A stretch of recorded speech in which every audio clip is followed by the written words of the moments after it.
Hi, I'm Enchanting Nubianette. I found a news report pertaining to the current real estate market astonishing. I'm aware of the soaring rent, mortgages, property taxes, evictions, etc. But this is a news story regarding inflation and a different demographic.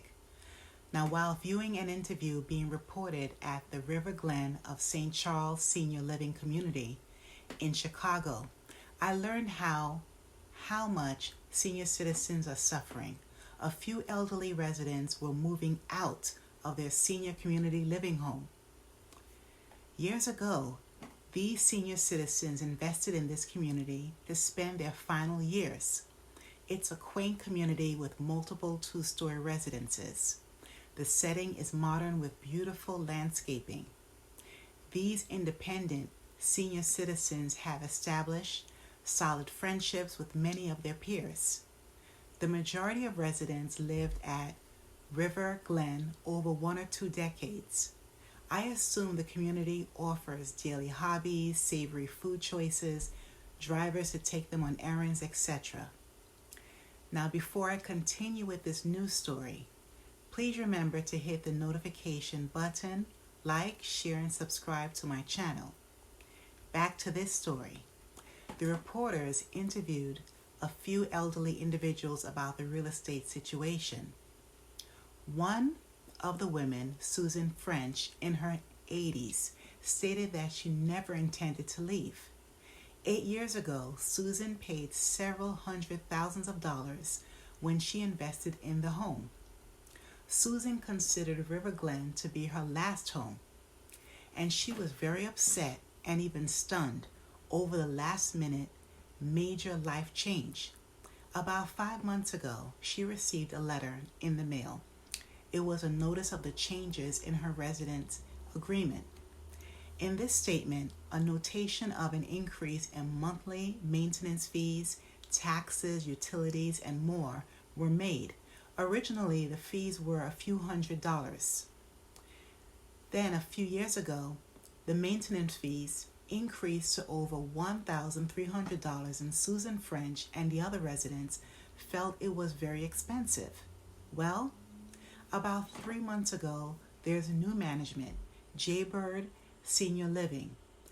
Susan French received a bill for a whopping $6,150 as a monthly fee. She couldn't believe it, per month. When sharing the information with her children, at first it did not think a price hike like this was legal. Plus, other senior residents hired lawyers and consultants about the issue. But through some research, they learned management had the right to charge the hefty real estate fees. By law, the fees are based upon fair market rates. So, Jaybird Senior Living Management share the residents' new fees included gas, electric, and taxes. This high cost does not include the elderly citizens' daily meals and activities either.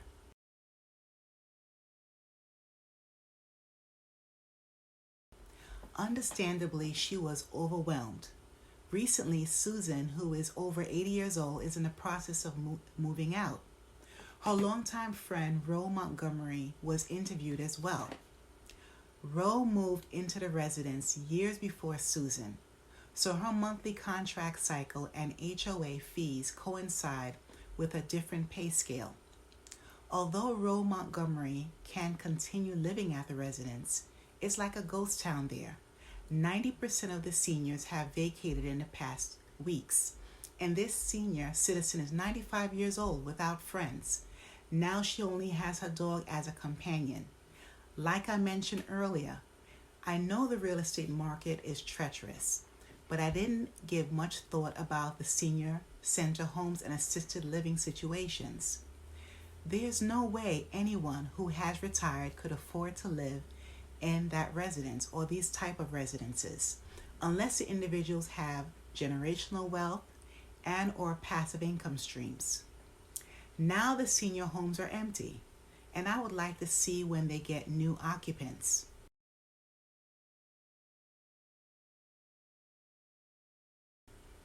Sadly, the seniors were given only 90 days to move out. It is lawful for management to allow 3 months for increase, but it's the lack of compassion and greed that gets to me.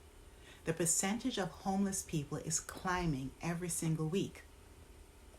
Another factor is these senior citizens have worked for decades and must uproot to find a new home. Meanwhile, there are hundreds of thousands of migrants that haven't contributed long term here in America, but migrants receive benefits from our taxpayers, our tax dollars, free housing, substantial funds, new security, Social Security, etc. Housing market prices are soaring, even though residents are not truly obtaining better quality homes, conditions, and services from property managers. Federal law ought to protect the elderly from these price increases. Young and older people aren't capable of living on their own within this housing market. As we know, the elderly can't strike to demand more earnings either. So many decades of work gets depleted swiftly because of cold-hearted, money-hungry housing corporations. And I predict that Jaybird Senior Living Management will have a new problem. Only 4 people chose to stay at the River Glen. What is the purpose of managing property with vacant homes? The price increase of over $6,000 is truly outrageous and unrealistic too. That's the cost of a monthly mortgage payment on an estate. How is it maintenance fees? Everyone, I have been preparing for retirement for over 15 years. I definitely believe in saving and budgeting each month. However, this particular news story really opens my eyes to see how necessary it is to continually plan effectively and invest wisely. In the early 2000s, I remember many retirees moving down south and Midwest. They sold their homes and made the move out of the urban neighborhoods. Then most of the retirees lived comfortably for years, especially individuals who earned a moderate to high income, then moved to low cost of living areas. Currently, the real estate market is soaring throughout most of the states, the entire country. Numerous people have moved and/or are moving to smaller towns, rural communities. Large cities are basically for the upper class or room renters now. Others are moving out of the country. Some people say it's the best way to live, an affordable lifestyle with more natural food and less stress. I think it's a good option for survival. Another alternative is communal living with several people or relatives contributing to the living cost. Parents, children, and other family members making it work together. Please leave your comments below. What do you think? And remember to hit the notification button, like, share, and subscribe to my channel. Thanks a million and stay safe wherever you are.